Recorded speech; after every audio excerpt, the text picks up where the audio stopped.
चार जादुई बौने और सौतेली माँ की कहानी। बहुत समय पहले की बात थी। एक गांव में चार जादुई बौने हुआ करते थे। ये बौने पूरे गांव में घूमते और जिस किसी को मदद की ज़रूरत होती तो उनकी मदद किया करते थे। एक दिन ये चारों बौने रोज की तरह गांव में घूम रहे थे कि अचानक इनको किसी बच्ची के रोने की आवाज़ आई।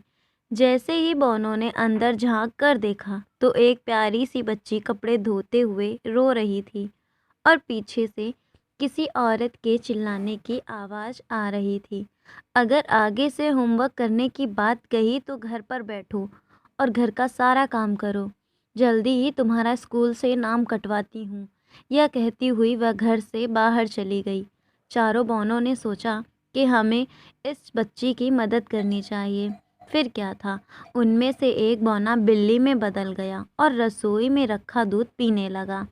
जैसे ही लड़की ने बर्तन गिरने की आवाज़ सुनी तो वह भागकर रसोई में गई और बिल्ली को देखकर बोली, रुक जा बिल्ली, चोरी मत कर। चोरी करना गलत बात होती है। मैं तुझे अलग से दूध दे देती हूँ। अगर मेरी माँ को पता चल गया कि बिल्ली ने दूध जूठा कर दिया है तो वो बिना सोचे समझे पता नहीं क्या सज़ा दे मुझे। यह सुनकर वह बिल्ली बोली, मुझे आज तक किसी ने ऐसा नहीं बोला। हर कोई मुझे मारकर भगा देता है।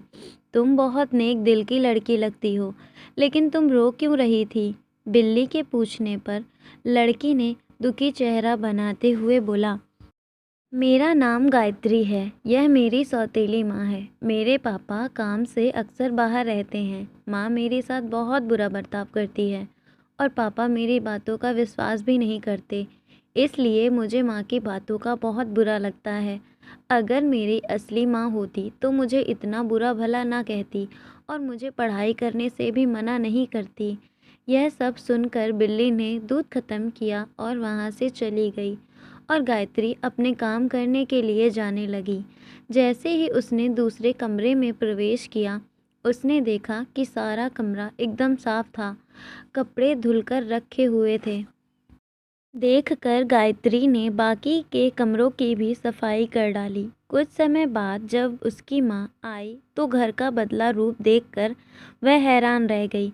उसे विश्वास ही नहीं हुआ कि ये सब इतने कम समय में कैसे हो सकता है। यह सब जानने के लिए अगले दिन गायत्री की माँ ने जानबूझकर पूरे घर में कचरा गिरा दिया और सारे बर्तन गंदे कर दिए और गायत्री को गुस्से में बोली, मैं एक ज़रूरी काम से बाहर जा रही हूँ। अगर ये सब काम 2 घंटे में ना पूरा हुआ तो आज रात का खाना नहीं मिलेगा।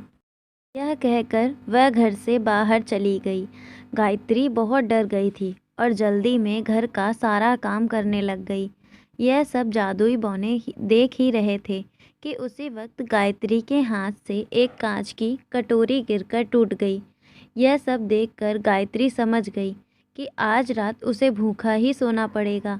कुछ देर बाद वही बिल्ली अंदर आई और बोली, आज दूध मिलेगा गायत्री। गायत्री ने अपना दुख ना बताते हुए बिल्ली के लिए दूध डाला और अपना काम वापस से करना शुरू कर दिया। यह सब गायत्री की सौतेली माँ देख रही थी।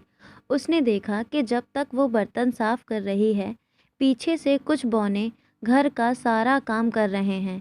वह सोचती है कि क्यों ना मैं इन बौनों को पकड़ लूं। लेकिन जैसे ही वह उनको पकड़ने के लिए घर में आती है, उसे कोई नज़र नहीं आता। लेकिन घर पूरा साफ होता है। यह सब देखकर गायत्री की माँ को गुस्सा आता है और वह गुस्से में गायत्री की पिटाई करने लग जाती है। माँ, बता कहाँ हैं वे बौने? गायत्री, मुझे कुछ नहीं पता माँ, आप किसकी बात कर रहे हैं? मैंने तो एक बिल्ली को दूध पिलाया था, लेकिन उसकी माँ ने एक बात ना सुनी और गायत्री की पिटाई करती रही। ठीक उसी वक्त गायत्री के पापा आ जाते हैं और यह सब देखकर उसकी माँ को बोलते हैं, मैंने कभी नहीं सोचा था कि तुम मेरे पीछे इस बच्ची के साथ इतना बुरा बर्ताव करती हो। शुक्र है उस बिल्ली का जिसने मुझे सब बता दिया और आज मैंने देख भी लिया कि तुम गायत्री के साथ कैसा बर्ताव करती हो। मगर आज के बाद तुमने इस बच्ची को हाथ भी लगाया या पढ़ाई करने से रोका तो मुझसे बुरा कोई ना होगा। उस दिन से गायत्री को उसकी माँ ने कभी तंग नहीं किया और गायत्री ने खूब मन लगाकर पढ़ाई की। अब चारों बौने गायत्री के अच्छे दोस्त बन गए थे। गायत्री की पढ़ाई में भी बहुत मदद करते थे। गायत्री उनके साथ बहुत खुश रहती और मन लगाकर पढ़ाई करती। उसकी सौतेली माँ भी अब उसको माँ जैसा प्यार करने लगी, जिससे गायत्री को अपनी माँ भी मिल गई। उन चारों ने गायत्री की ज़िंदगी ही बदल दी। आगे जाकर गायत्री डॉक्टर बनी और उसने कई लोगों का मुफ्त में इलाज किया। Thanks for watching.